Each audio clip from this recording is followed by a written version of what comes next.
অন্ত সোশ্যাল মিডিয়ার মধ্যে ঢুকুনে জানা এমির দিকে রেঞ্জ লস ওর অমির দিকে রেঞ্জ লস ওর ইয়ান্দি কোটি কোটি টিয়ার মালিক ইয়ান্দি কোটি কোটি টিয়ার মালিক এত এত সোরের ভিত্তে আল্লাহ যে আমগো দেশের মানি মোট কথা দেশ তো নাই হিসাব করলে দেশের যে হিসাবে শত শত হাজার হাজার কোটি টাকা এইভাবে চুরি করি একটার পর একটা খাই বই রয়েছে। আসলে নিরীহ মানুষ যে মানে কিভাবে যে আল্লাহর একটা রহমতে বাঁচিয়ে আছে এটা কইতে হইব।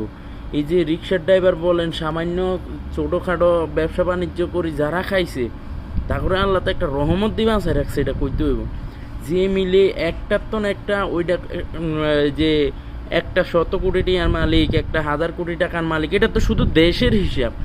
এটি যে দেশের বাইরে এত এত টাকা পাচার করছে, হায়রে আল্লাহ, মানে মোট কথা যে কোনো একটা ভাবে যে তাদের এই চুরিগুলা উঠাই ধরবো, কোনো কোনো কিছুই কোনো আসিল না, কোনো পথে আসিল না। একটা সাংবাদিকে যে একটা নিউজ করব যে চুরি করছে, তো এই না সাংবাদিকের জীবন শেষ।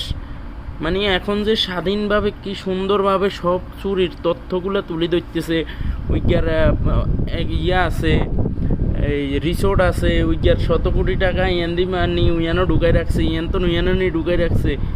বাইরে বিশ্বাস কর সাইরমি যে এই যে 2 সপ্তাহ তাই যে সাইরোর দিকে শুধু চুরি চুরি চুরি, এই চুরি চামারি করি যে দেশটার কি এক অবস্থা করছে। আমি এটাই বলবো যে সবচেয়ে খুব দ্রুত সময়ে এই চোরগুলার বিচার হোক।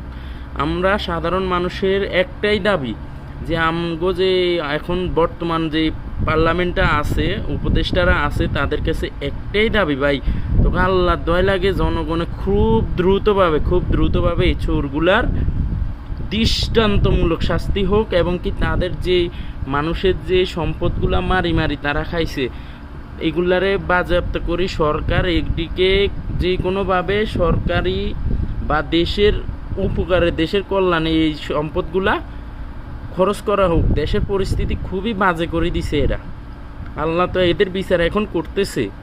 এই সালমান্না এডিরে শুধু স্টিলের ডিম থেরাপি, কোনো কথা নাই, যত দিন পর্যন্ত টাকা তো সব বহুত তো খাইয়ে এলাইছে।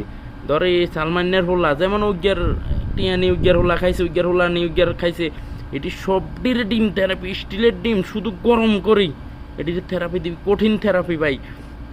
তো আল্লাহর দয় লাগে যত তাড়াতাড়ি সম্ভব, দেশের টাকা এখনও সময় আছে, বহুত সময়, মানে প্রচুর টাকা তো নষ্ট করছে। এখন যেগুলা পায় সবগুলা দেশের বর্তমান পরিস্থিতি অনুযায়ী দেশের স্বার্থে খরচ করা হোক।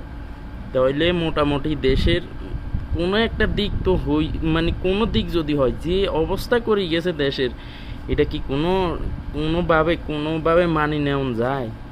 যাক, এখন যা হয়ে চুরি করছে যাক, এক পর্যায়ে যাই আল্লাহর রহমতে ছাত্রদের মাধ্যমে দেশটা, এই যে ছাত্র জনগণ, সাধারণ জনগণ সবার মাধ্যমে যাক আল্লাহর রহমতে দেশটা উদ্ধার হয়েছে। যদি আরও ভাই এই 5টা বছর হইলে আমার মনে হয় দেশে বেশি এলেই তো এটির মতো যে জঘন্য ভাই জায়গা যে খাতে এই ঋণ হল করে রাখছে।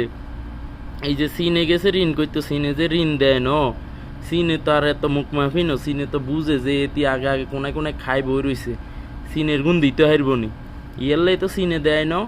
এর পরে তো যাক, যদি এগুন দিত বাইরে এটি আনি ইয়ানো মাছ খা মাংস খা, মানে এটির সব হাইফাই জিনিস, আর যে দেশের সাধারণ জনগণ মরি যাইতেছে তার কোনো নাই। ভাই আমাদের অন্যায়টা কি? এখন তার আনিয়ে চোখ দিয়ে শুধু সুই ঢুকাই দেখান দরকার যে তোর অন্যায় কি দেখ। তোর যাতে চোখ নাই, চোখ যাতে নষ্ট হয়ে গেছে, তোর চোখে দেখ তুই অন্যায়টা কি করছস।